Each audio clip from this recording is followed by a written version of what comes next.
Hey internet homies, this is Nico, your DM for A Fool's Quest. I just want to take a quick second to say thank you for continuing to listen to our show. We cannot begin to describe how much we appreciate every single one of you. Your continued support for our little indie podcast is incredibly flattering. I also want to take a quick second to drop in a quick promo for one of my absolute favorite podcasts. So after this episode, be sure to go check them out. I'll be dropping a link to their show in the description of this episode, so it'll be really easy for you to find. Again, thank you for listening to A Fool's Quest. We really appreciate it. And remember, be safe, we love you all, and stay foolish.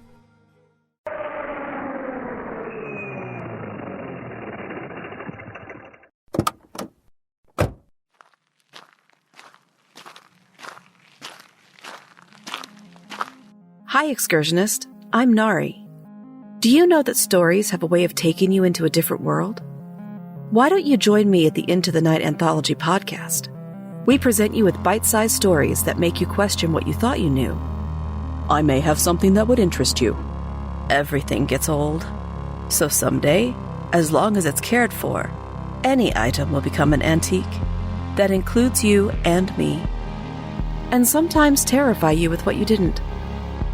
What's happening? This can't be real. You can see us, but you are powerless to stop us. Bring a friend along when you find us on your favorite podcast directory, and make sure to follow us on Twitter at Into the Night Pod so you never miss an episode. Remember, you should never wander these twisted paths alone.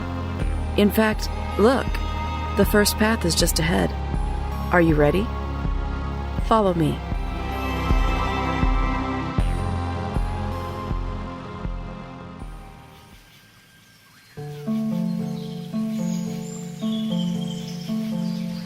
Background music and ambience brought to you in part by Midnight Syndicate. Music for the imagination and the perfect musical accompaniment for the Dungeons & Dragons role-playing game.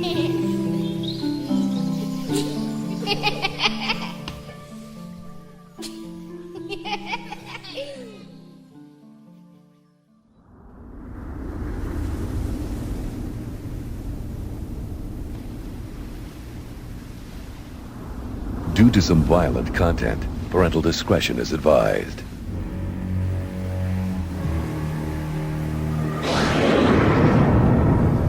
In a world that is not what it seems, and where people are not whom they appear to be,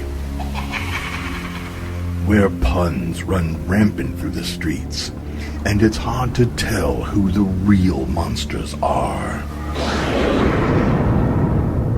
Three villains work to tear the world of Euphrae asunder, and to find new ways to terrorize Tim and Terry. Welcome to A Fool's Quest, Villains. Now, let's join the drow rogue Ayda, the gladiator bard Francis the Lion, and the rogue warlock Hesh von Eggars, as they conspire together to thwart the progress of those GAG-ME fools. Beware, there be villains here. You guys... Kharl and Ayda are in the room with Douche. Yeah, Kharl and Ayda are in the room with Francis Douche and Temple. And Hesh are just watching. So Francis and... Okay, before we dive in. So Kharl walked into the room. He said he was going to leave you villains in the room alone. And he walked into the room with Douche and Temple, who both looked up and were kind of surprised to see him, quite frankly. And then Hesh and Francis, you guys noticed that Ayda is no longer with you. She's actually in the room with them. You were supposed to keep an eye on her. I thought we were supposed to stay out here. Oops. I am out here. Me too. She would... And then look through the glass. Oh! Douche rolls up a thing. He goes over and grabs the torch out of the wall, out of the sconce.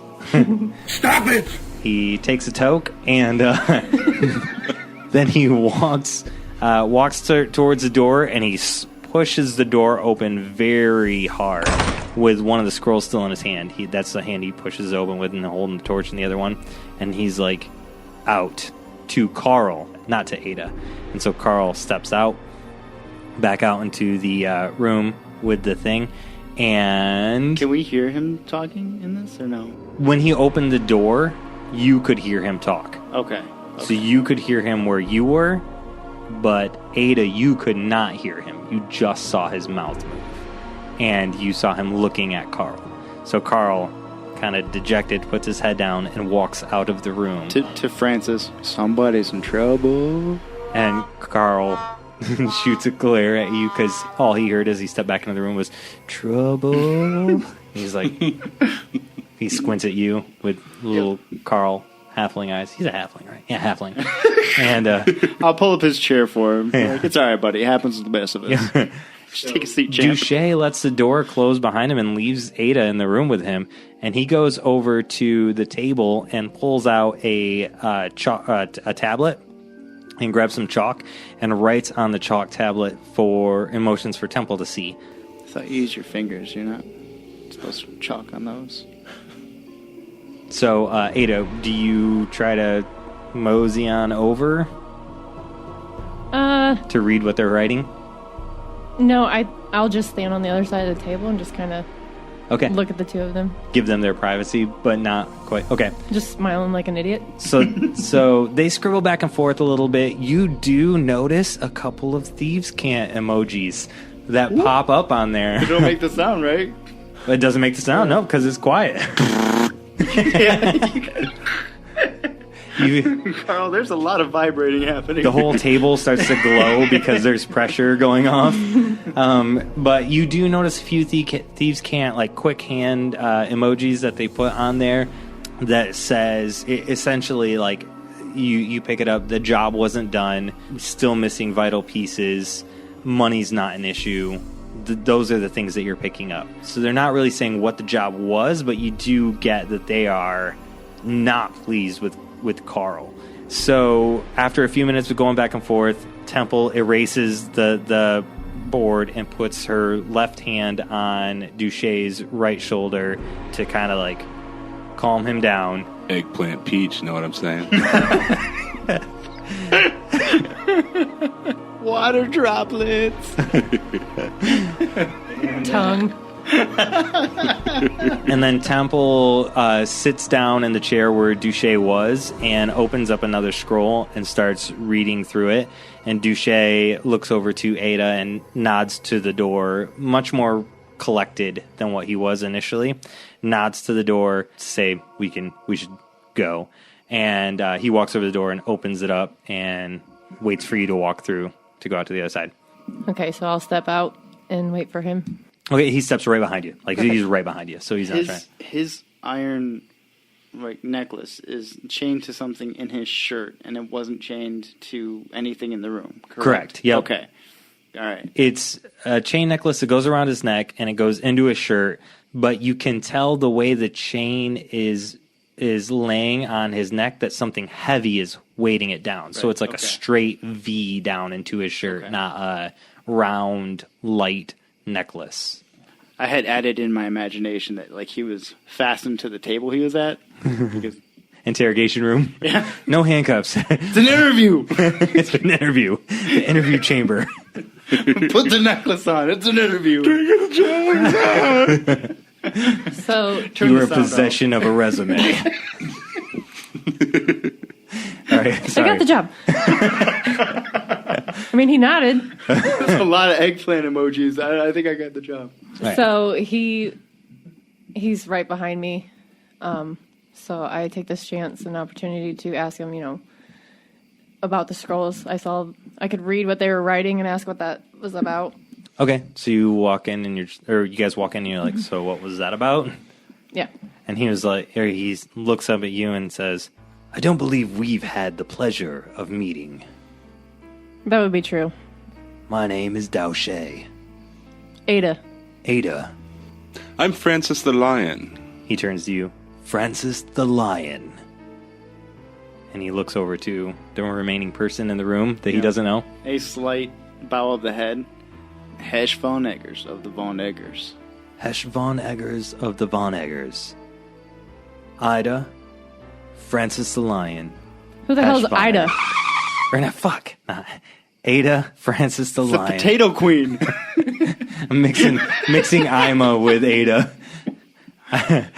I had to go deep, but I didn't want to. All right. So, Ayda, Francis the Lion, and Hesh von Eggars. I assume you are new recruits. We're prospective new recruits. We're not sure entirely what you're recruiting for. Very fair. Very fair. And I first would like to assure you we are not GAG-ME, and you are not forced to be here. With that said, if you'll give me just a moment to discuss some things with my esteemed colleague. And he grabs Kharl by the arm and moves over. He doesn't expect you guys to move the room, or to leave the room. Everyone pick up a corner. You gotta move this room. But he does start forcefully whispering, and he's like, so actually roll your perception checks to see if you guys can hear it. 17. Anything over a 10 is gonna do it. Yeah, I got a 12. Oh, I got an 11. Okay, yeah, so all three of you here. Yep, okay. So he grabs Kharl by the arm, and Kharl's like, What? What is going on? And Douche's like, you were supposed to be at the collective. You were supposed to bring me a book back. Where is it? And Kharl's like, I couldn't find it. They wouldn't let me in. They wouldn't let me get access to it. So I moved on to Picton, just like I said I would, to set up the meeting for the recruits. The pre-work was done, and I grabbed a team. We were headed to Meraxi's tower, and we got assaulted. And you hear Douche goes, Meraxi's tower? What the fuck have you been doing, man? Meraxi's tower is gone. It is lost. And Kharl's like, taken aback for a second, and he's like, what happened to Whispers? Where's the teams there? Disbanded. They've been all taken, either by GAG-ME or by local law enforcement. The tower is empty, Whispers is dead, and you've been off dicking around in Picton, and you haven't even collected on the item that I needed from you, the item that I required you to bring back, and you didn't send word? Did you think that this was an oversight? Kharl's like, I am so sorry. I did not realize it was that high profile. That is completely my bad. I am very sorry. What do you need from me? And Douche's like, I need you to get the fuck out of the room for a minute. While he was distracted with this, is Hesh able to cast with a quieted verbal, right? Semitic and a copper piece, detect thoughts on Douche? Yeah, what is that? What does it look like? So all right, so for your end, first and foremost, I need a wisdom save. From Douche or yes. from Kharl? From Douche. I don't give a shit about Kharl. Okay. All right. And so under his breath, he would say an incantation of Arcana of essentially, Cerebrus. Oh, Libertad or something like that. Patronum. Right? Patronum! Petroleum Jellium. And with a quick, finger flip of the, spinning the copper piece between his fingers like one would do with a half piece or a quarter, and then by the time it reaches the pinky, will disappear. Okay. Yeah. Consuming it, and cast it. And if it works, then for the duration, without them knowing, I would read the thoughts of them for the first... you initially learn the surface thoughts of the creature, what is most on their mind in the moment, and then as an action, I can either shift my attention to another creature's thoughts or attempt to probe deeper into the same creature's mind. And... he saved his throw. So okay. Does that still give you the opportunity to move it to another person? No, I wouldn't have. So I would have cast it and then realized that I'm getting nothing. Yeah, there's no. Yep. There's no feedback for you. Okay. Okay. So you cast that little incantation. They didn't hear you, but they thought they were whispering, but you guys all heard them. It was like not like very chalantly, not nonchalant at all. Just like all three of us are staring right at them. And so Kharl takes a step back and he's about to leave the room, and Douche grabs his arm and says, "Before you leave, who are they?" And Kharl leans back and says, "These were people I figured to be potential recruits. They were going to train at the tower and see if this was something that they wanted to pursue. I met them at Picton. How much do you want to know?" And Douche says, "Are they capable warriors?" Kharl says, I would put them in the field immediately if it were my call." And Douche says, "At least I can trust you for one thing. Get out of here." So Kharl actually doesn't leave the way you came in. He goes into the room with Temple and starts rifling through scrolls and reading, looking for something. He immediately walks over, grabs a stack, like he knows what he's doing, and starts digging into stuff. And Douche looks over and says, "Hello, I'm very sorry you had to see that. I'm not normally so aggressive with people on my team. Bit of a frustrating day for me. Anyways, Kharl tells me that you guys were looking to partner up with us in a new venture." Yes, well, he told us that your goal is to bring down GAG-ME, and, well, noble goal. Yes, I was a member of GAG-ME for a long time. I did research for them. Not in their militant side, more in their recovery teams. And I learned a lot about that organization, and someone needs to bring them down. If it has to be me, then I'll spearhead it for the time being. Well, I'm in. I like your moxie. If I may pry, what's the importance of this book? Is it able to be recovered still? The book from the collective, the one that I had mentioned to Kharl just a moment ago, he...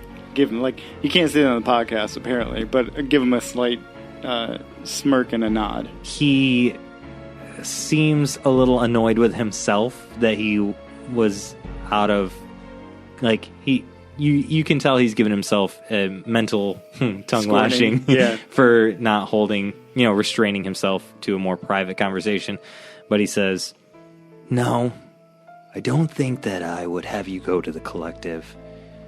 If you are willing, I do have a task for you, and it will pay very well." What's that, money? What? Sniffing in the air. What? Go on. Ayda was over there looking at the soap that she stole from Nana. What's that soap say? Believe it or not, it's Nana's banana. Oh, Nana. I miss Nana. We should stop and see her. We should. We'll swing back through. Get some fish cakes. And fish pie. And fish pie. With cherries. And cheese. Set up a teleportation circle in her house. How do you keep getting here? How did you get in my shower again? Never mind, Grandma. I've nailed all the windows shut. Douche says, "No, the task failed at the collective is beyond our grasp now. I would say, if I'm going to have you do anything, I need you to find a scroll for me from Hammer Post. Do you guys have a map currently?" No. I've seen maps. Well, we have the map that we used to get in here. Does that count? Oh, yes. Yeah. Oh, yeah. We do have this one. He looks it over and he says, "That map will not get you to Hammer Post." No. It'll at least get us out of here, right? This map will, though. And he reaches into his jacket pocket and pulls out a small wound-up scroll. He takes the the ribbon off it and unrolls it just to make sure and hands it to you. And it is a map of half of Euphrae that shows where he points down to where you guys are at, and he says, "This is where we are in Mount Valkyrius, the city of Telioke." And he takes and he slides down south and just a little bit west across the Velkin Straits and says, "This is where Hammerpost is. I need a scroll there that's being held by their priests, if you will." Do the priests serve a particular god that we would be able to distinguish them from? No, it's actually in a temple. The temple is called the Blacksmith's Dozen. It is a temple designed to serve all 12 of the gods. There's a priest there that represents each god. One of the priests there holds a scroll that I am pretty sure is the key to finding what I need and getting out of this stupid city. And he looks around the room that he's in, clearly frustrated with it, and kind of glances back at the table with all the papers and stuff on it. He said, It doesn't have the information that I'm looking for here in the archives of Telioke, but it does have a tool that I need, I'm pretty sure." Does the scribe have anything that indicates it from the scroll have anything that indicates it from other scrolls? Yes. And he takes the map from you, and he scrolls a... Yeah, I don't know who he handed it to, but he grabs it back. And he takes a, his finger and uses some magic and draws a little picture that isn't quite emoji kind of like, but it's like if you strung a bunch of, numbers together, and it makes a weird little symbol, which I'm totally gonna make. 80085. No, that's brilliant though. I was gonna say left parenthesis, left arrow, right arrow, period, left arrow, right parenthesis. Makes a little alien face. It's better than A = D. Capital D? Yeah, capital D. Scroll that dick. Okay, so he draws this out for you, and this is the symbol that will be on that scroll. What's the symbol again? It's parenthesis. Parenthesis, 2 arrows, period, 2 arrows, parenthesis. It's actually just a bunch of D's. When you ask what are these D's, he just shouts, "D's nuts!" That's a lot of damage. This is what it looks like. You should find it there. If you can find it and bring it to me, I will compensate you each with 500 gold. That's a good bit of gold, and I like gold, so about 3 spools of red carpet. Fair enough.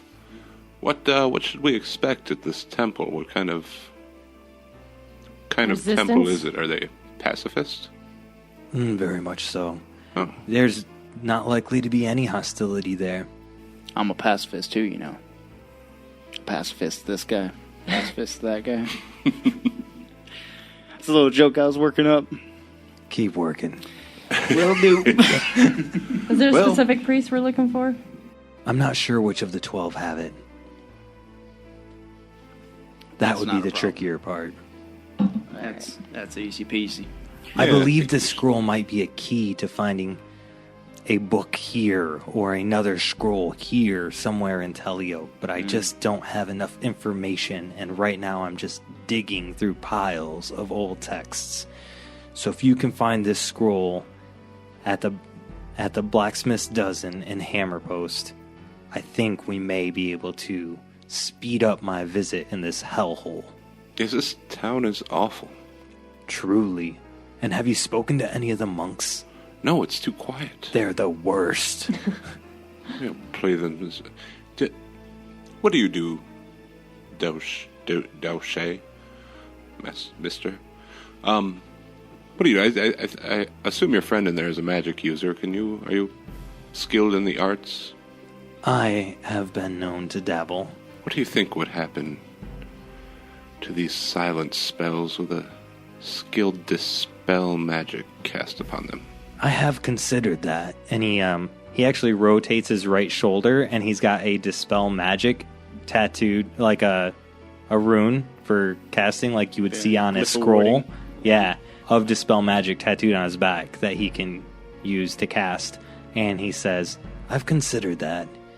I am afraid the alarms would go off. And the monks here are very well trained in combat, especially when it comes to incapacitating magic users. Well, maybe If when you we do leave. that, when you guys go right, I'm going left. Maybe once your business here is done, silence offends me. I pull out my bagpipe and just pat it gently. Makes a little bagpipe, like a little... when you touch it. Like it's purring. Is your bagpipe purring? Yes. That's a good boy. I don't She know. likes that. This is not a mimic. She likes it. Can I ask if you have any further information on who took that tower down? This tower sounds like it was a big deal, or was, until it's not anymore. Operatives of GAG-ME, of course. They heard, I assume, that we were having a training facility there for opposition, and they destroyed it. Well, tyranny does hate people gathering in masses. Bastards. Oh, this is none of our business. Let's go ruin it. Sounds like them. It does. All right. Well, I think I have all the information I need and the incentive I need. Seems like a fairly easy task. It shouldn't be too tough. I will be remaining here while you're on your journey. If, for some reason, I'm not here when you get back, it means that GAG-ME has probably sent assassins to try and remove me from play. Sarsens. In that case, I would like you to go back to Hammer Post, or maybe to another place on the Giant's Isle. When you look at the map, Hammer Post is the farthest eastern city on this island called the Giant's Isle. And so he says, if you decide, if you go back there, I do have operatives that are in another city on the Giant's Isle. And if you look down at your map, he points to the northernmost city there. There's a place called Pharaoh Expedition Base Camp. I have operatives that work there, and I will send a message to them if I have to leave an emergency. There's a group there called the Pharaoh's Organized Opposition Troops, also known as the Foot. So you said pharaoh, and I was thinking of like Egyptian pharaohs. So then, I was thinking poot. Yeah, that's what I went. I was like, I'm down for poot, but I'm here for it. No, it's Farrow. Gotcha. That is one big pile of shit. That's terrific. So why can't Douche come with us? So from the conversation you gather, he is still going to stay here and keep searching for this scroll. Because the scroll is here in Telioke somewhere that he's trying to find. So he doesn't want to leave Telioke in case he can find it. He's sending you out on a mission to hopefully gather more information that would help him find the scroll. Everybody got that?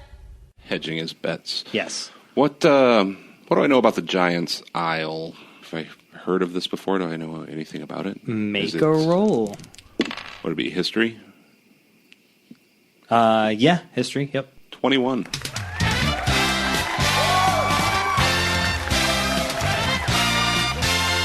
Damn, okay. So you know quite a bit about the Giant's Isle. The Pharaoh Expedition Base Camp is actually a city that was a base camp that was meant to climb Mount Muka. Mount Muka is a mountain that they thought was an active volcano. And so there were some researchers that were going there to try and forge special metals out of it. Because magic, volcano, metals, fantasy world. So they went there to do that. While they were there, Mount Mickey, a smaller mountain southeast of Mount Muka, actually erupted and killed a whole bunch of people. This was about 200 years ago. So the base camp stayed and grew as a city from the people who were there. And then the area around it eventually became overgrown with forest, which is called the Gokalo Forest, which is all around Mount Mickey. And so you've got Hammerpost, Iron Eye, Kinslayer's Keep. These are all cities that skirt the edge of the island because Mount Mickey exploded in the middle of the island and wiped out everything else. So that's what you know about that. They're all kind of sectioned off. Now it's not actually populated by giants, though. No, not now. Okay. There were giants there before. They actually lived in a now ruins. There was a ruins there called the Muka Dun. That's where the giants used to live. So there are these giant structures there, but there are no like giants living there that you know of. They could be in the forest. So there might be giants, but the blacksmith's dozen. It's not just giants that we're going to be stealing the golden goose from. Or whatever.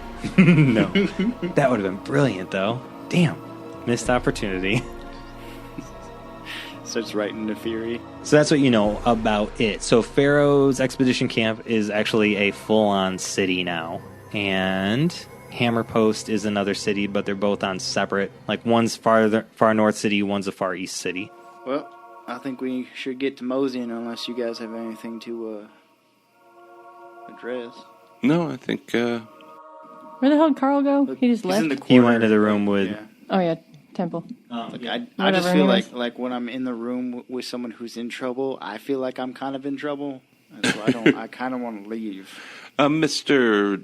Douche, where might we find lodging for the night? The monks will put you up here if you choose. It's... If you'd rather not stay in the town with the monks, you can sleep out in the ruins. No one will care if you take a housing out there. That's probably better. Douche, while you're talking, bangs on the window. They won't be able to hear it in the room, but the light starts lighting up, and Kharl and Temple both look up from what they're looking at, and they make their way over to the door. Finger gun, Ayda, and that sounds so inappropriate. Yeah. Messaging Ayda. You need to start asking for consent. Villain or no. You ask for consent before you just finger gun anyone. All around. And do you have a preference?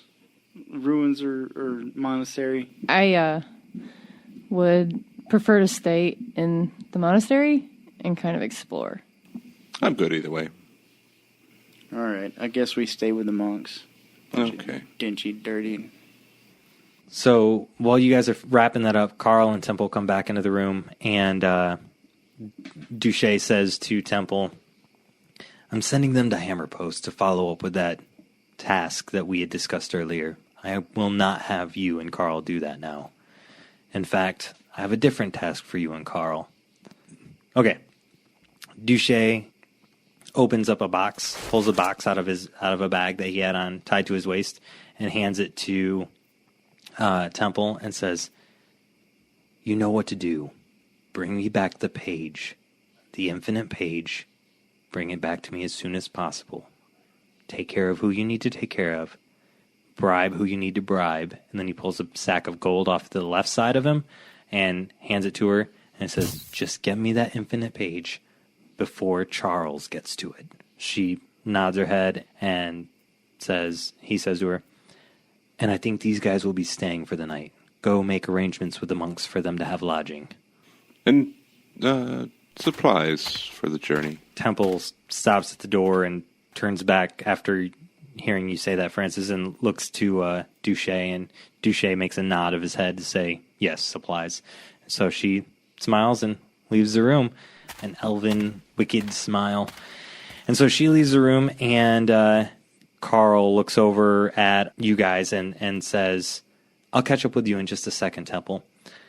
And he walks over to... And so he makes his way over to Francis, and Douche leans over to Ayda and says, can I have a word with you? Sure. So he opens the door to the hallway, motions for Kharl to lead Francis and Hesh out into the hallway. Do you guys follow? Yeah. Okay. Okay, cool. So you give privacy. And so he closes the door and he says, I know what that tattoo on your eye means. Hands you a couple of things, or he pulls a bag out that it's kind of heavy. He hands it to you and he says, in my world, a world that I imagine without the scum of GAG-ME, there will be no slaves. I can promise you that.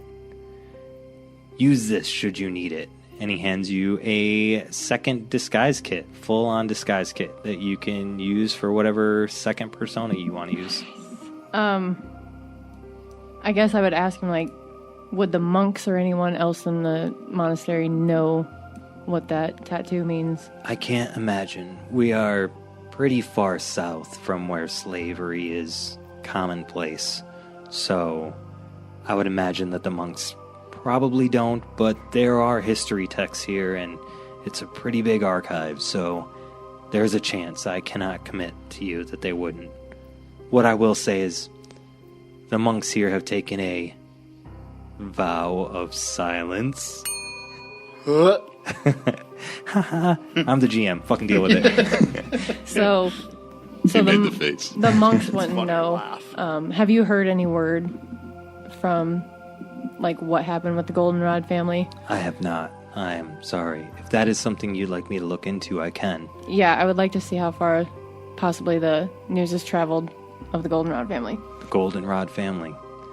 What have you done? That's the problem. I have done nothing, but his rapier of warning has come up missing, and he is now dead. So I presume everybody thinks that it was me. Well, let me just say, I have no problem seeing a slaver die. And if you come out with a few magical items that somehow mistakenly fell into your hands, who are you to blame for such a thing? Good deal. I like that. Your secret's safe with me. In that disguise kit, there are 2 different color contacts that should cover up that tattoo. Nice. Perfect. Thank you so much. You are welcome. So while they're having this dialogue, you guys walk out into the hallway. Hesh is trying to console Kharl. like a kid who just lost his softball game. Like, it's alright, champ. Listen, it happens to the best of us. We're proud of you, and I think that's what's important, is that we're proud of you. You did. Maybe you'll get him next time, Slugger. Kharl, the halfling, looks up to you and goes, I really hate you. Hey, I appreciate those feelings right now, that where it's coming from, but I think you'll move past this. I think you just, use this as a win for the future. He moves his eyes slowly from you to the ground, thinking of a rebuttal, takes a gasp, doesn't say anything, and then looks up to Francis and says, Listen, Kharl, I understand how you feel. I felt that way too. What I found helps is drinking. Kharl.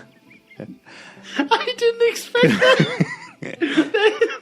That hit me from left field. Kharl stops for a second and says, You owe him a favor. You owe him a favor. You owe him a favor. Francis the Lion, you healed my leg when I was very injured, and I want to show my appreciation, and I owe you for that. So, I would like to ask, where are you going? And if there's anything that I can do to help you, maybe I can help you before you leave and before I leave. What mission did he send you on? We're going to Hammer Post. On the Giant Isle. Scroll, yes. Hey, Francis. Not sure yet how we're going to get there. I don't think Captain Murphy will still be at the little fishing village. Captain Murphy will be there for 2 weeks if you choose to go that route. He will be still sitting at that fishing village. Excellent. We can stop in and see Nana again. I miss Nana. I miss her pie. I will not be going that way. You can go that way if you choose. You can also go... There is the highway that still leads south. It'll take you southwest of here. You'll go through Dioterus. Diaphragm. And end up in Eldasar. And you can take a boat from Eldasar down to Hammerpost, or more likely from Eldasar over to Pharaoh's expedition base camp. Either option. You go up to where the Sea Lab is. You can take a boat from there. It's already paid for. You don't have to pay anything. Pronounced clab. Oh, the Clab. My bad. You do still risk running into more chags from the Clab. Maybe the land route's better. Stop and see Nana another time. Whatever route you choose to take, you go whatever way you want. Don't let me put pressure on you. But what I will tell you is that the foot, I don't know, did Douche tell you about the foot? Yeah, a little bit. Okay, yeah, from the Expedition Clan. So the Foot Clan, they are associates of ours, and I've got a couple of contacts who work with the Foot. They're not actually a part of the Foot. They don't roll up to their order, but they are affiliated, and they are big allies of what we're trying to do here. So if you get down into the Pharaoh Expedition Camp, and you meet up with anybody, and you need to get into contact with somebody to help you out, help you get to wherever you're trying to do, whatever mission he sent you on, you can reach out to my two contacts. Their names are Beatbox and Block Party. Excellent. I'll remember that. Beatbox and what? Block Party. Block Party. There's some things that you try to compose yourself for. All right. I'm still with Douche, so... Yeah, you're still in the room. Beatbox and Block Party. I'll remember the names. Yes. They are memorable.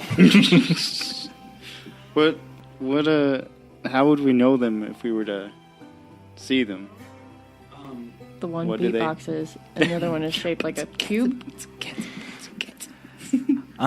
They're both mercenary type people. One has a giant harpoon gun that he uses for different things. Block Party has the giant harpoon gun, and you'll see him. And then you've got another one that has a ball and chain that he uses and carries with him everywhere. That's Beatbox. Ah, the old ball and chain. Yes, sir. Name's Karen. I was going to say, what's her name? But I didn't want to. I was trying to rise above. They're a little crazy. Beatbox wears these weird bifocal-looking glasses, and he's got some interesting colored hair. And then, Block Party, he's Dragonkin. He's got this giant horn on his face.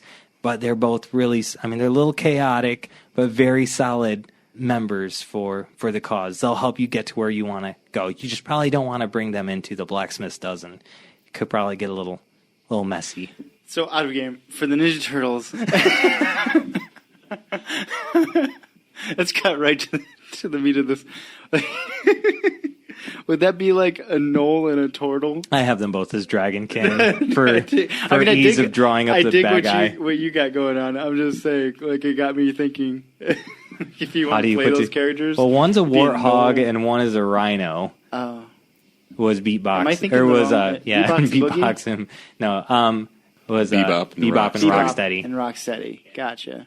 I thought one was a dog and the other one was like a one was mixed with turtle. No, that's from the movie, which was garbage. Bebop and Rocksteady are the cartoons and the comic ones. And the comics were a rhino and a warhog. Got ya. That puma thing. Yeah. Looks more like a puma. Pumbaa. Okay, so do you guys have anything else regarding Giant's Isle? Do you have any questions about that? About what routes you guys can take to get there? What is the fastest route? Like straight line. Straight. Oh, thanks.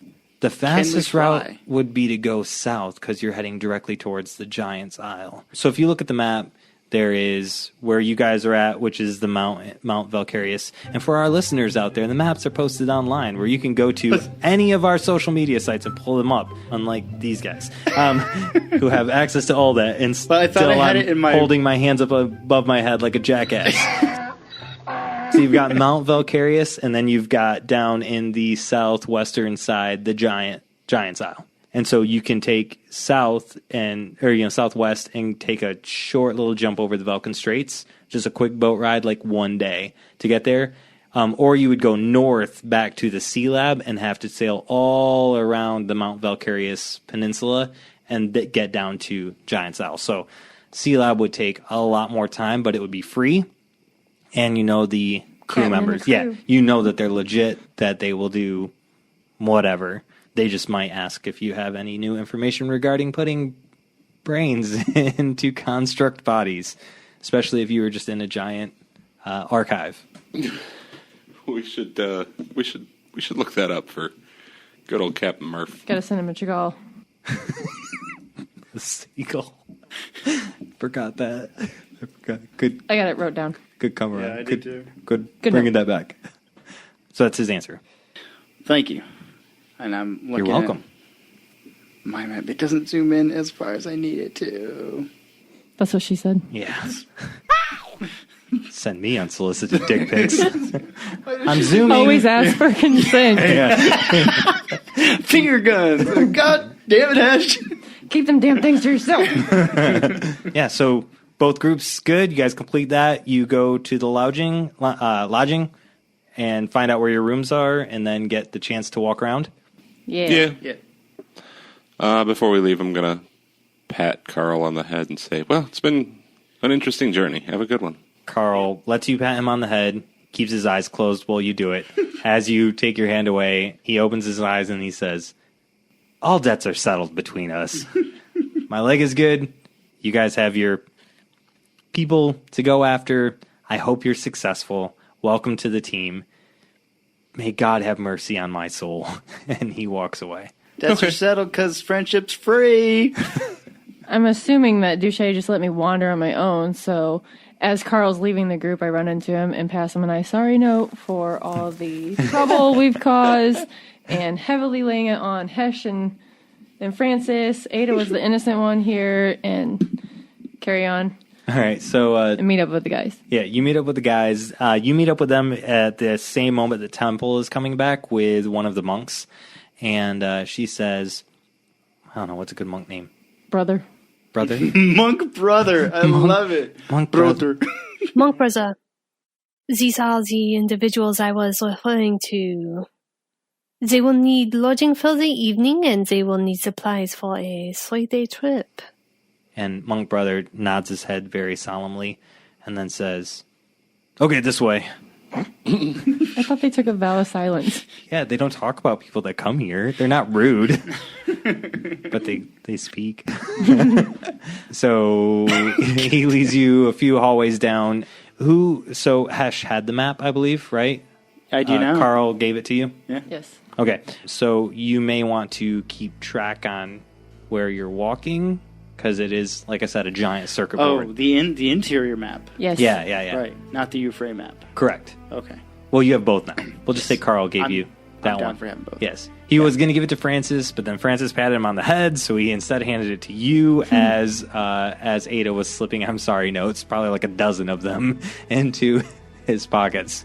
Because, yes, Kharl. Poor Kharl. All right. So, quickly, probably grab a scrap piece of parchment, maybe like a receipt from Applebee's or something. I have plenty of paper. Okay. Take one of those, copy the crayon map, and then hand it one to you and one to Francis the Lion. Okay. So you do that when you get to the lodging that you're... No, I try and do it like while walking. Oh. Like... You make 2 copies as you're walking? Yeah, okay. Because they're crude. It doesn't have to be fancy by any means. Yeah. Well, the map you have is like an actual floor plan. Like a layout. Yeah, a layout that she just highlighted in crayon the route that you needed to take. So she's got the full... That's why I said it looks like a circuit board. You've got the full map. Gotcha. It's like a little pamphlet that trifolds. And See, she I colored had thought the way. that she was like drawing it out like a circuit board, but in crayon, because it was funny to me. But now it makes sense that she's like, gotcha. Highlighting. Thanks for the map, because I intend to use it. Yeah, I'm here with the rest of the group now. So I've joined you. Welcome. Hey, welcome back. New player. Okay, so last we left, you guys were on the C-Lab. Where's my Chagals? All right. I haven't checked my Chagals lately. Scrolling through Chagals. The voice 47 new Chagals. Spam Chagall. Spam Chagall. Just throwing them in the trash. They're still alive. Like, oh God. empties the recycle bin overboard. All right. We make it to our lodging. Yeah, you make it to your lodging. Your supplies are already there. The monks definitely had the room set up and good to go for visitors.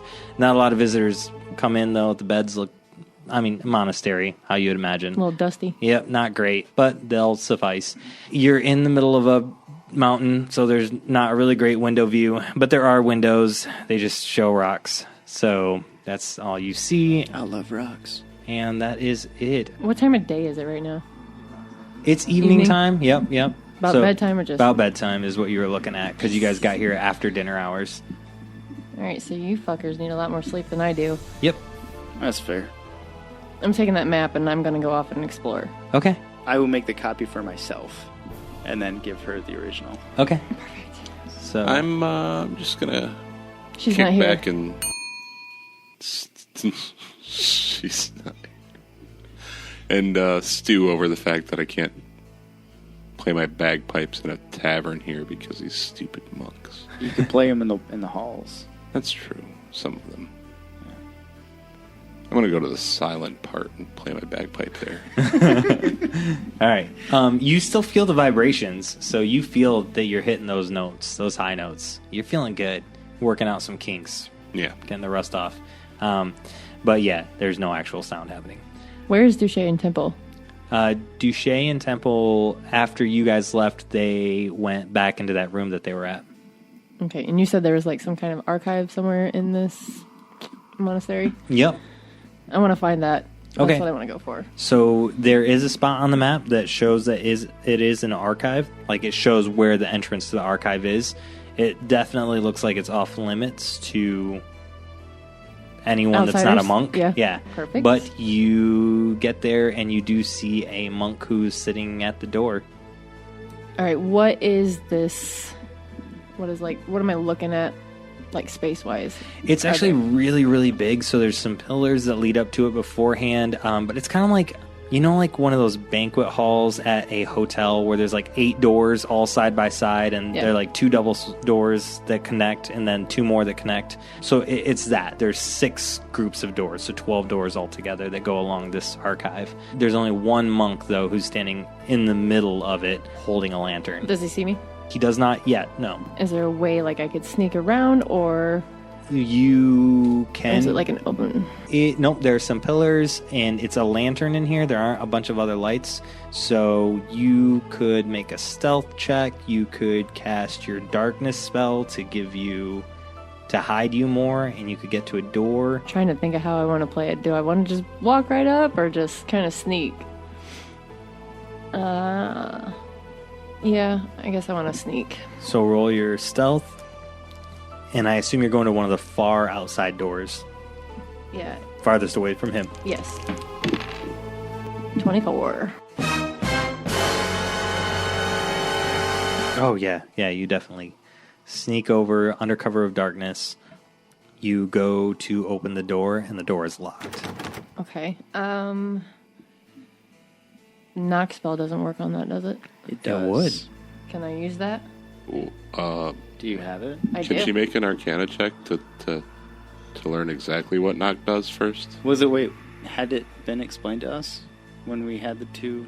Didn't we have 2 spells? Yeah, I used the magic missile already. Yeah, what does it do? It makes a really loud noise that can be heard for like 300 feet, but also unlocks things. So not very quiet. Yeah, but you wouldn't know that. But you would make an Arcana check, so make an Arcana check real quick. I see why you were saying that now. Oh yeah, no, she doesn't know that. Use that spell. Use the fuck out of it. Okay. I'm just going to use it anyway. Yeah. Yep, that would make sense. That's what, your character would totally do that. Because you know it unlocks things. Yep. So you're in this chamber. You cast this knock spell, and it lets off this giant banging noise. And the monk turns his head immediately, and he still can't see you because you're in the shadows on the far side, but he knows exactly where that sound came from. And he reaches down and grabs something off the ground and then starts running in your direction. You've unlocked that door, so what do you do? I forget what what my darkness spell does. Magical darkness spreads from a point that you choose within range to fill a 15-foot radius sphere during the duration. Darkness. Yeah, she can cast darkness as a drow. Sassy. I can't see through them. Non-magical light can't illuminate it. Only sunlight can do it, and it essentially negates the area. Yeah. Which is perfect because we're in the mountains and there's no outside light. Yep. And your hand is on the door, so you could open the door and slide right in. Yeah. Hey, that's what I wanted to do. I'm not asking permission. Whoa. I'm going. I want to cast that then, and to hide my movement and duck inside. And is this archive room, is it big? There should be like places for me to hide in there. Yeah, so you open the door and you slide in and close it behind you. He didn't see any of it because you cast darkness and his lantern couldn't break that. And you go... Is that what he grabbed, his lantern? Yeah. Is that what we're calling it now? Wow. How mature. And you can see very faint lights spread throughout the building, but it is just bookshelf and bookshelf and bookshelf, rows and rows of them in this archive. Okay, so he knew where the sound came from, so assuming, even though he can't see, he's going to continue to head that way. Yep. And finding the door unlocked, he's going to come in. Yep. And try to find me. So I'm going to climb up on these bookshelves and kind of wait him out. Make a real quick perception check. 18. 18? Okay, so when you go into the room and you close the door behind you, you feel the lock on the door that you could relock the door. Okay, So he wouldn't know that the door was unlocked. He just heard a loud bang. Okay, so we'll do that then. All right. Lock the door behind me. So you lock it? I want to wait a spell so that way I know what he's doing. If he's outside the door, he could be trying to get in. Okay, yeah. So you hear somebody go up and down the doors after a few seconds, and they're like checking the handles. You can hear that from where you are, but nobody enters into the archive. All right, perfect. So Douche said that the archives have information on the Goldenrod family. Mm-hmm. I want to find that and destroy it. Okay. Make an investigation roll. 3. 3? Yeah. So you spend a good amount of time going through these different things. And you go, start searching through all sorts of different files. You find some ancient texts. You find some old stuff. You even accidentally grab a couple scrolls that crumble in your hand. And I'm sorry. You leave "I'm sorry" notes next to them. I'm sorry notes on the scraps. on other scrolls. But so you're in there for hours, and you just cannot find what you're looking for.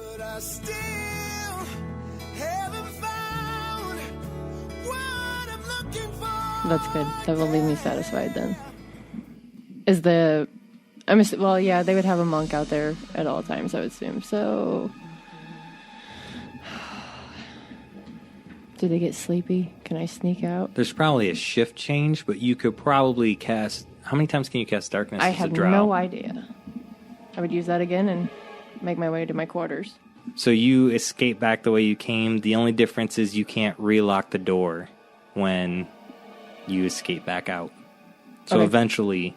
Somebody's going to notice. So you get back to the room where these guys are. You were gone for, we'll say, 6 or 7 hours looking for this information that you didn't get. And you get back to the room where they are. And what do you do? Just kind of mumble to myself, like, my secret's safe for now. And then lay down. Okay, so you lay down. They finish resting. You guys are all good for the evening, and you get your hit points, spells, and everything else back. Nice. All right. And here's probably a good spot to take a break.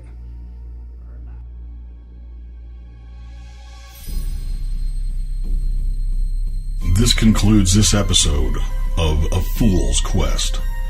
Join us next time for a more fun and daring adventure. Thank you for listening, and don't forget to like, subscribe, review, and comment on your favorite platform to listen to A Fool's Quest. Villains.